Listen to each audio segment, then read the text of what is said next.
Kebanyakan orang-orang perantauan itu malah jauh lebih sukses, lebih kaya ketimbang masyarakat pribumi yang ada di tempat itu, penduduk aslinya. Aku mau cerita sedikit pengalamanku. Jadi aku lulus SD itu merantau ke Sumatera, habis itu pindah ke Kalimantan, habis itu balik lagi ke Jawa.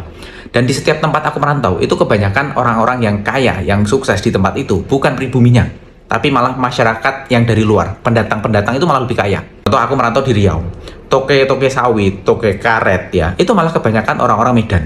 Pedagang-pedagangnya itu malah kebanyakan orang-orang Jawa, jadi pedagang sayur dan sebagainya, itu malah dari Jawa. Terus yang orang-orang ngeladang, ya itu malah kebanyakan orang-orang Medan lagi, ya. Jadi masyarakat penduduk aslinya itu justru malah kerja sama orang-orang pendatang ini. Terus sekarang kan aku stay di Jawa, ya. Kebetulan bisnisku memang penggeraknya di Jawa sekarang. Jadi banyak juga mitra-mitra bisnisku, ya. Mereka orang-orang retail. Aku masuk di Jogja, Jawa Tengah, terus Bali juga supply, ya. Kebanyakan mitra-mitraku ini juga mereka bukan orang pribumi. Jadi ada yang dari suku Tionghoa, ada yang dari Padang. Intinya mereka ini adalah orang-orang pendatang. Dan kebanyakan mereka ini sukses, mereka ini kaya, bahkan bisa ngalahin penduduk asli di tempat itu. Kenapa fenomena ini bisa terjadi? Ya jawabannya gampang guys, karena pendatang, perantau, itu biasanya mereka ingin yang namanya terobosan dalam hidupnya. Itulah sebabnya mereka bisa kerja keras dari pagi ketemu pagi. Lihat aja warung Madura itu ya, kalau dimanapun tempatnya 24 jam non-stop ya.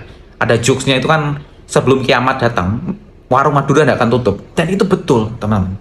Nah ini beda banget ya sama orang-orang pribumi yang lahir gede di tempat itu. Dia sudah kenal tempat itu, dia sudah mengerti lingkungannya, sehingga dia nyantai-nyantai. Ibarat kata dia aman kan. Aku nggak kerja pun nggak akan mungkin kelaparan. Nah beda sama orang-orang perantauan. Mereka yang kalau nggak kerja ya nggak makan. Dia nggak punya siapa-siapa di situ. Dia perantau, ya dia pendatang, ya dia kerja keras. Dia terus mempelajari marketnya, apa peluang yang ada di situ, dan akhirnya dia bisa berhasil. Banyak orang-orang perantau itu justru malah lebih sukses, lebih kaya ketimbang pribumi aslinya. Dan kalian jangan nanya, ada data nggak berapa persentasenya, nggak ada waktu saya buat ngurusin begituan. Ya tapi intinya kalian boleh lihat ya, tempat-tempat manapun ya itu malah justru biasanya banyak yang sukses di situ itu adalah orang-orang pendatang, bukan orang-orang aslinya.